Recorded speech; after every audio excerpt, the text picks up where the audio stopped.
shake of the head. His subordinate was showing fear, glancing anxiously across the courtyard. That was how it should be. All his men should fear him. How else could his network infiltrate every corner of England and Ireland? His methods worked because he instilled fear.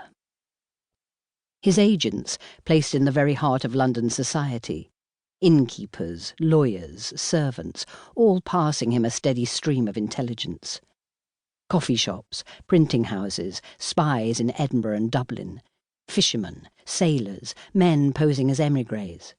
A direct line of communication stretching from Ireland through Cornwall to his headquarters in Brittany, then straight up to Paris. 3 hours they had been searching, everything stripped bare, the floorboards prized up, the wooden panelling tapped for hollow spaces. Anger filled him, the unpalatable taste of being outwitted. Fury made him want to strike out. With no one to hit, his only outlet was the milk churn standing by the back door. Kicking it furiously, he scowled as it clattered across the cobbles. The top burst open and white milk frothed as it rolled towards the well. His companion bent to dip his finger into the spilt milk. Tasting it without a grimace, he looked surprised. "It's fresh, citizen, not sour. Must have been left this morning, yesterday at the earliest, after they'd gone." Like all good hunters, Jacques Martin remained stock-still, barely breathing, the telltale hairs on the back of his neck beginning to prickle.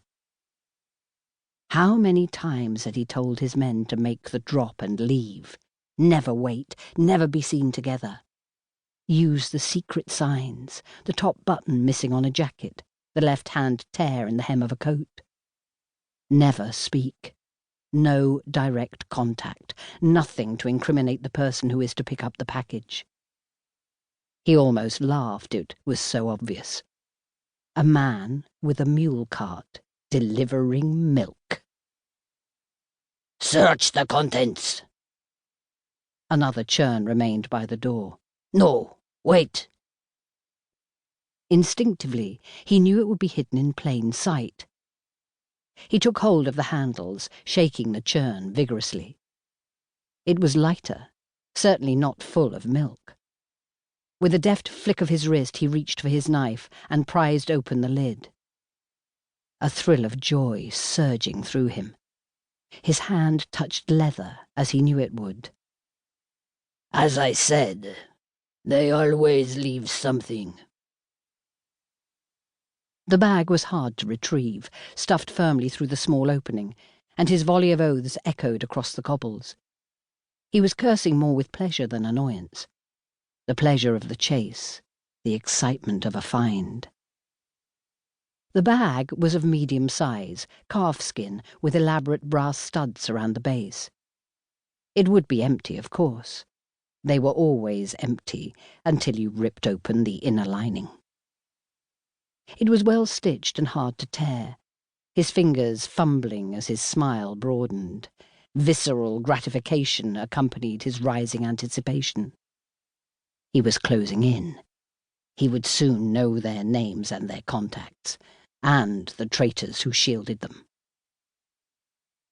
A single letter lay folded behind the satin lining. Flinging down the bag, he held it to a shaft of sun striking the wall behind him. Addressed to Citoyen Louis Leblanc, it was sealed with red wax, the writing neat and easily readable. A smile of contempt curled his thin lips. Louis Leblanc. It was honestly laughable. He broke the seal, his eyes sharpening at the name on the enclosed letter. Madame Lefebvre. His breath came sharp, his heart jolting. Lefebvre. So, his fear was justified. The man who once called himself Arnaud Lefebvre was still in charge of this den of spies. He had not seen that name for 7 years. Arnaud Lefebvre had vanished and never been traced. Yet here was the name, Lefebvre. Not addressed to him, but to Madame Lefebvre. She must be his wife.